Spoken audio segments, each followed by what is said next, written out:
పక్షులు వృక్షాలు స్నేహభావంతో జీవించేవి. అక్కడ ఓ పచ్చిక బయలులో నది ఒడ్డున మేక ఒకటి నివసించేది.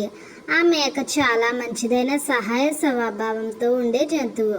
అడవి లోపల ఉండే జంతువులు ఎవరికైనా కష్టం వస్తే మేక సహాయం చేసేది. అందుకే మేక అంటే ఎంతో ప్రేమ గౌరవం ఉండేవి.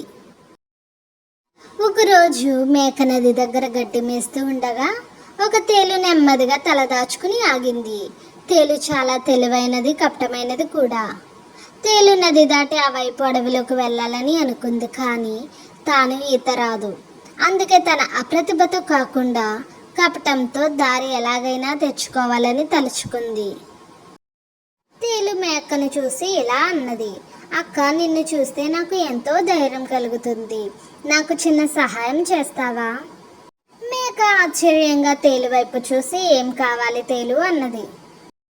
నేను ఈ నది దాటి ఆ వైపు అడవిలోకి వెళ్ళాలనుకుంటున్నాను, కానీ నాకు ఈత రాదు. నువ్వు నన్ను నీ మెడ మీద వేసుకుని నన్ను దాటిస్తే నా జీవితం నిలుస్తుంది. దయచేసి నాకు సహాయం చెయ్యి. మేక తేలు మాటలు నమ్మకంగా అనిపిస్తాయి, కానీ ఒక్కసారిగా తేలు విషంతో నన్ను కాటేస్తే అని ఆలోచించింది. కానీ నీవు తేలు కదా, నీకు విషం ఉంది, నన్ను నీవు కాటు వేస్తావేమో అని భయం వేసేలా ఉంది అన్నది మేక. తేలు వెంటనే నవ్వుతూ స్పందించింది. మేక, నీవు నన్ను నది మధ్యలో తీసుకెళ్తే నేను నిన్ను కాటేస్తే మనిద్దరము మునిగిపోతాం కదా. నా కష్టకాలంలో నిన్ను మోసం చేయాలని నా మనసుకు ఎలా తోస్తుంది? నీవు దయతో గుణంతో ఉన్నావు కాబట్టి నేను నీ మీదే నమ్మకం పెట్టుకున్నాను. మేకకి తేలు మాటలు నమ్మకంగా అనిపిస్తాయి. నిజంగా చూస్తే తేలు నన్ను నది మధ్యలో కాటు వేస్తే అది తనకు కూడా ప్రాణహాని కదా అని ఆలోచించింది. చివరికి మేక సహాయం చేయాలనుకుంటుంది. సరే, నా మీద ఎక్కువ, నేను నిన్ను ఆ వైపు తీసుకెళ్తాను అంది మేక. తేలు ఆనందంగా మేక మీద ఎక్కింది. మేక నదిలోకి దిగి ఈదుతూ నది మధ్య వరకు వచ్చింది. ఆ సమయం వరకు తేలు నిశ్చలంగా ఉన్నది. కానీ నది మధ్యలోకి వచ్చిన క్షణంలో అనూహ్యంగా తేలు తన విషపు తోకతో మేకను కాటివేసింది. విషంతో తట్టలేని వేదన మేకను వెంటాడింది. ఆమె గళం వణికింది. బాధతో, ఆశ్చర్యంతో, నమ్మలేనంత నిస్సహాయతతో అడిగింది, ఇది ఎందుకు చేసావు తేలు? నేను నీకు నమ్మకంగా సాయం చేశాను కదా.